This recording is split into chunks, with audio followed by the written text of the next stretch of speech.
In the grand tapestry of Western thought, Thomas Aquinas stands as a giant, his influence echoing through the centuries, shaping not only philosophy and theology, but the very way we think about knowledge itself. Aquinas dared to ask a question that still resonates today. Can faith and reason truly coexist, or are they destined to clash? This was not a simple curiosity, but a profound challenge at the heart of medieval intellectual life. For Aquinas, these were not rival forces, but harmonious paths to the same truth. He saw faith and reason as two wings on which the human spirit rises to the contemplation of truth, each supporting and elevating the other. In the 13th century, as Aristotle's rediscovered work shook the intellectual world and sparked fierce debates, Aquinas stepped in, not as a combatant but as a peacemaker, seeking to reconcile ancient philosophy with Christian doctrine. He argued that reason, a gift from God, could reveal truths about the world and even point to the Creator, showing that the study of nature and logic was not a threat to faith, but a way to deepen it. At the same time, Aquinas recognized that faith unveiled mysteries beyond reason's reach, truths that could not be grasped by logic alone, but required trust in divine revelation. For Aquinas, reason prepared the mind for faith, clearing away confusion and opening the heart to wonder.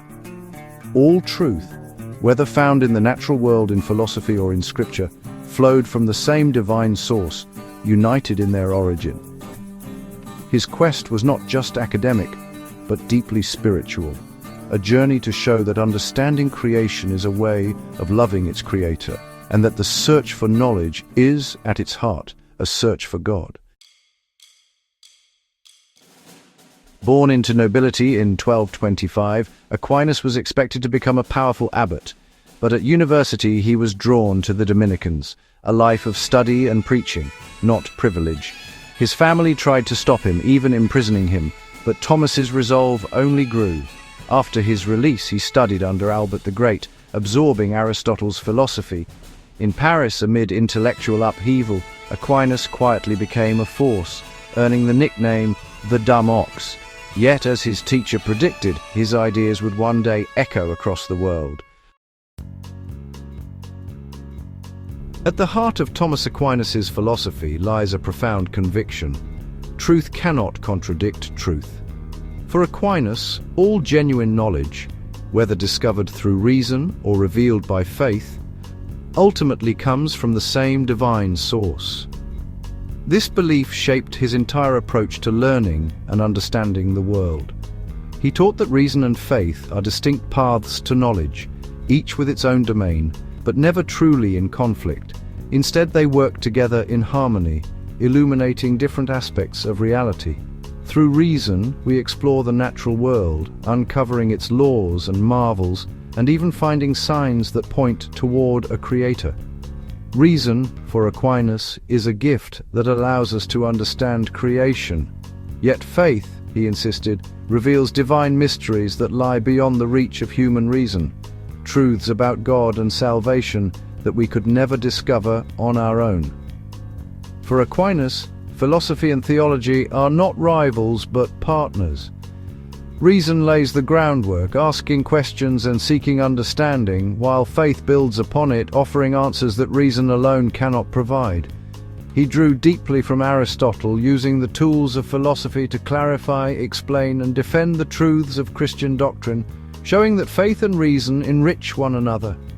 Grace does not destroy nature, but perfects it, Aquinas famously wrote, expressing his belief that faith elevates and completes what reason begins. In this way, faith lifts reason higher, guiding us from the foothills of human knowledge to the summit of divine truth, where we glimpse the mysteries of God. This remarkable synthesis of faith and reason became the enduring foundation of Catholic intellectual life, inspiring generations of thinkers to seek truth in both the world and the divine.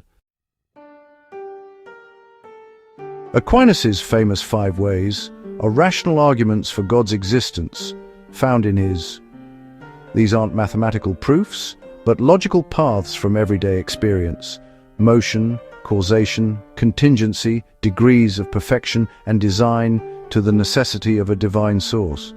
He wrote not for atheists, but to show believers that faith is reasonable. Each argument starts with a simple observation and concludes that the universe requires a first cause, an uncaused source, a necessary being, what we call God. Reason, Aquinas insisted, can lead us to the threshold of faith. The first way, the argument from motion, begins with a simple fact. Things change. Nothing changes itself. Every change is caused by something else. This chain of movers can't go back infinitely. There must be a first mover, unmoved by anything else. This source of all change, pure actuality with no potentiality, is what Aquinas calls God. The argument moves from a rolling ball to the necessity of a transcendent initiator. For Aquinas, the unmoved mover is the ultimate origin of all reality. The fifth way, the argument from design, observes order and purpose in nature. Non-intelligent things, plants, planets, bees, act towards specific ends as if guided. Aquinas argues that things lacking intelligence can't direct themselves. Just as an arrow needs an archer, nature's order points to a guiding intelligence. The regularity and purpose in the universe, he concludes, must come from a supreme designer. This grand designer, who imbues creation with order and purpose, is what we call God. Aquinas' influence shaped not only Catholic doctrine, but also the very foundations of Western philosophy and the concept of the university itself. His ideas echoed through the centuries, inspiring generations of thinkers, educators, and theologians to pursue knowledge with both faith and reason. His remarkable synthesis of faith and reason became the intellectual bedrock of the Church, providing a framework that allowed religious belief and rational inquiry to coexist and enrich one another. Aquinas showed that faith was not threatened by reason, but rather illuminated by it. By reintroducing Aristotle's works to the West, Aquinas validated the study of nature, logic, and human experience. He encouraged scholars to explore the world, confident that truth discovered through reason would never contradict the truths of faith. The scholastic method he perfected, rigorous, systematic, and always open to debate, became the model for higher education. This method fostered critical thinking, dialogue, and a spirit of inquiry that still shapes universities today. Above all, Aquinas championed the unity of truth. For him, faith and reason, science and prayer were not enemies but partners in the search for understanding.